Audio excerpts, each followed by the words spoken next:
So what is peace? I mean, we always hear like we need to have peace on the planet, we need peace, we need conflict resolution, but what really is that? What is peace to you, you know? And to me, if we don't find peace within ourselves, we're not going to see it in the world, we're not going to see it in our community. And we have our leaders, you know, and our leaders represent us, for better or worse. We might not agree with them, but they are our representatives on this planet. So when they make a choice that doesn't reflect how we feel a little bit bristly, we might feel powerless, and we feel like we can't affect the change. Lately, it's been kind of like a buzzword, the Gandhi quote of "be the change you want to see in the world." But really, what does that mean? We carry within us all of the burden of everything that's happened to us in our lives. Every action we've taken that we've hurt another or another's hurt us, it, on some level, is recorded in our nervous system. It's been said that we also carry what happened with our parents to some degree.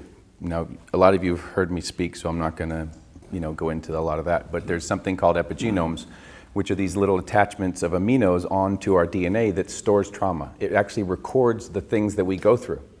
And they affect us day to day. They affect our perception, our worthiness, our ability to find peace inside, and of course, peace outside. So a big part of the work that I do is helping people two ways, is to help them wake up. And those of you who know what I'm talking about, that's kind of self-explanatory, and we can get into that a little bit.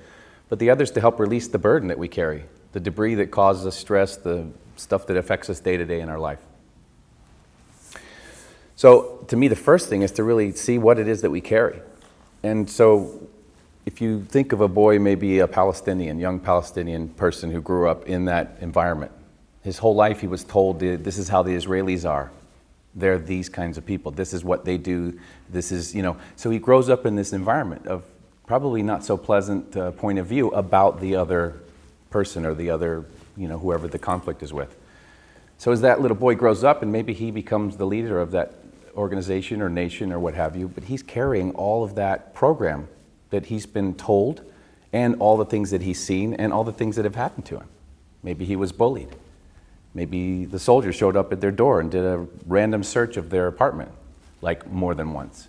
Maybe there was a lot of injustice. So this being who's representing this country is carrying all of this burden.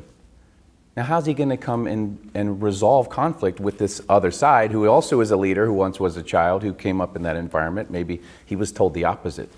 He was told that Palestinians are a certain way, and they don't care about our God and this and that. I don't have to get into the details. So these two beings are representing us, pick your country, it really doesn't matter. And if they don't handle what they carry, how are they ever going to expect to find peace outside? It's almost impossible. But the good news is we don't have to continue carrying. Just because we have carried it up until now, we can begin to release that, and sometimes very quickly. Does that sound exciting to you guys, or just like whatever? So really, if we want to have that lasting peace, we have to begin that internal shift. Now, I'm not responsible for the leader that I have. I can't make decisions for him. I'm not my brother's keeper, but I can handle my own backyard, right? We can take care of our own burden. So maybe we're not as reactive. Maybe we're not a part of the problem. Maybe we start to see the solution. As we start to clear and lift the stuff that we carry, maybe our blinders about how people are, can start to be a little more expanded. Maybe we see more possibility. Maybe we see more options, maybe not just in our own life, but maybe we see something that we could do on a global level that could make a difference. But if I'm miserable and I'm mad at everybody out there about whatever, I'm not going to get a lot done. So my nervous system is working against itself. I'm not going to be very effective. You see like a 30-watt light bulb, the energy is going everywhere. It's not very focused, but you have a 30-watt laser, and it's focused, it's congruent, and it's on target. So we really have to learn to kind of clean the lens and be aligned with what it is that we want in our heart. Because what is in our heart? Our heart is peace. It knows peace. It's our true nature. Peace is our state of being when we remove the burden, debris, sin, karma, if you're religious. It doesn't even matter what you call it. We don't feel good inside. So one of the people that I respect, he said, and this is not science, right? But it just sounded kind of cool, and I liked it a lot because it kind of fit in with what I believe is kind of true. He said, if you can take 1%, the square root of 1% of a population, and you can get them like in that peaceful state, or maybe their lens is clean, or maybe they're awake, then it will affect the rest of the population to, like the 100th monkey. You guys ever heard of that? You get a certain number of monkeys doing something, and then all of a sudden, all monkeys on the planet begin doing it. So maybe we have more effect than we realize by cleaning up our own backyard, because it can be a grassroots movement where we can begin expanding, going beyond, and then we don't become a part of the problem. Because I don't know about you guys, but you ever look at the news? It's almost like it's a conspiracy to get me to feel resigned and apathetic and hopeless in a way. I mean, there's always something in the news that makes me feel like, wow, I just want to write off humanity sometimes. I mean, do you guys know what I'm talking about? And it's not just the acts of terrorism or the act of, I don't need to speak about it specifically. It's almost like some of the laws and the global decisions that are made. It just doesn't align with who I am, right? So what do I do about that? I'm reacting to that. I'm feeding into it. If I give it energy and negativity and feel powerless, and then I start to unplug and pretend that I don't care, that's intense. Now I'm like a lemming, and we're all going off the cliff. I don't want to do that.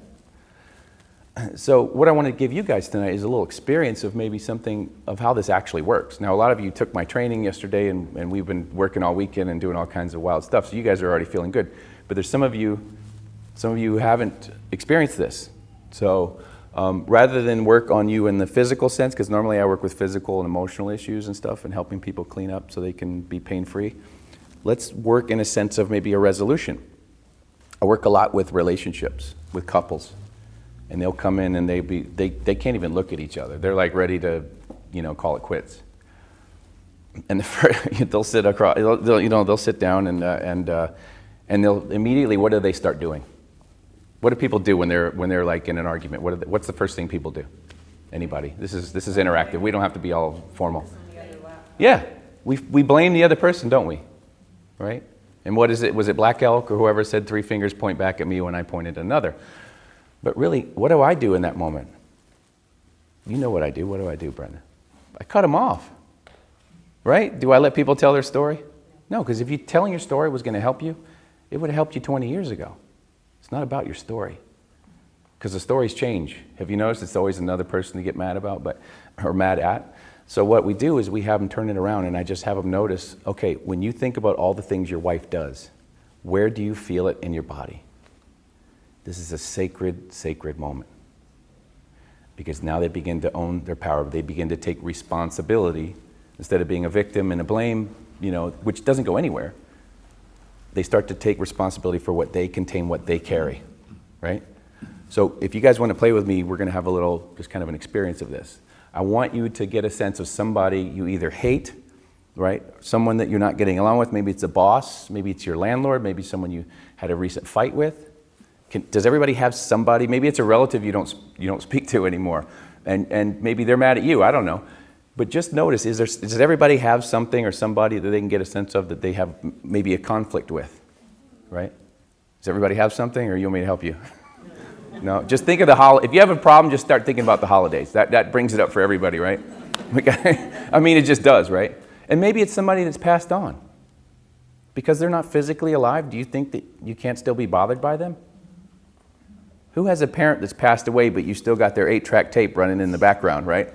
So it doesn't matter whether they're alive or you divorced them 30 years ago. Does everybody have something? Okay.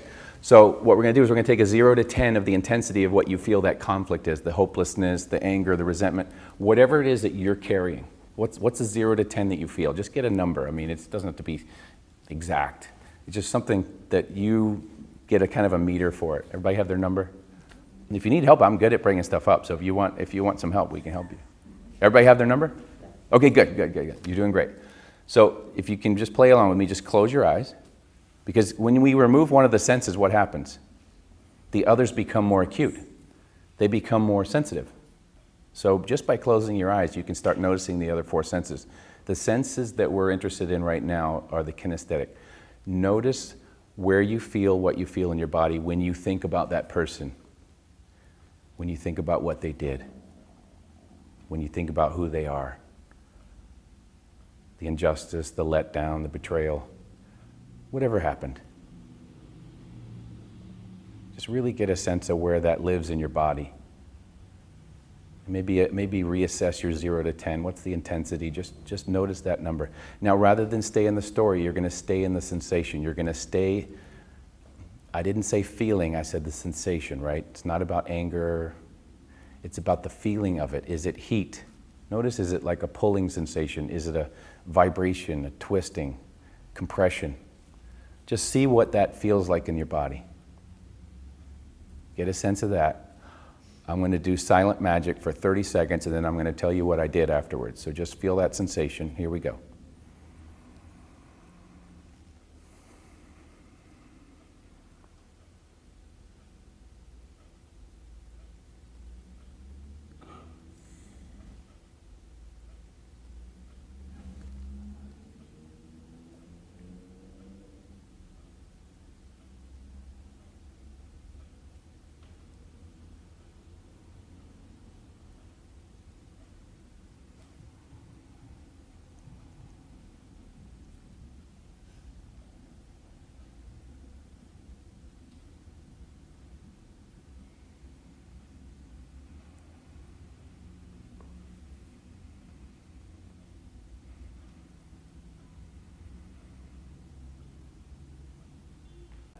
So what's our 0 to 10? What are we feeling? Check in, think about the person, because you're going to think about them out there. Let's think about them in here. Think about the person or the situation that happened. Everybody do that? You can even close your eyes, make it real, and see how it feels now. Anybody higher than a 2? Everybody's less than a 2. It's okay if you got a little something, because sometimes there's a little stubbornness, or maybe they did something really bad. You got a little higher than a 2? 3, okay. So everybody's less than a 3. Did some of you guys start with like 7s and 8s, right? Yeah. So now you're all feeling better. Imagine if you were world leaders and we're in a room and we can do this, and now you can come to the table and you can see someone for who they are instead of projecting all your stuff onto them. Because that's what we do. We don't see each other. We see from our lens, and our lens is not clean. It's clouded with all the burden that we carry. Now, I'm not saying everything that happens is carried 100%, but over time, it has a big effect. But it doesn't take much to start a healing, to start a forgiveness or a peace in our life. Because if you go, as we use this example, if you change the Titanic's trajectory 1 degree an hour before, do you think it's going to hit that iceberg? No. 1 degree is nothing. It's like a tiny adjustment, but that tiny adjustment is going to put you in an entirely different port a year from now or 3 months from now. That's exciting.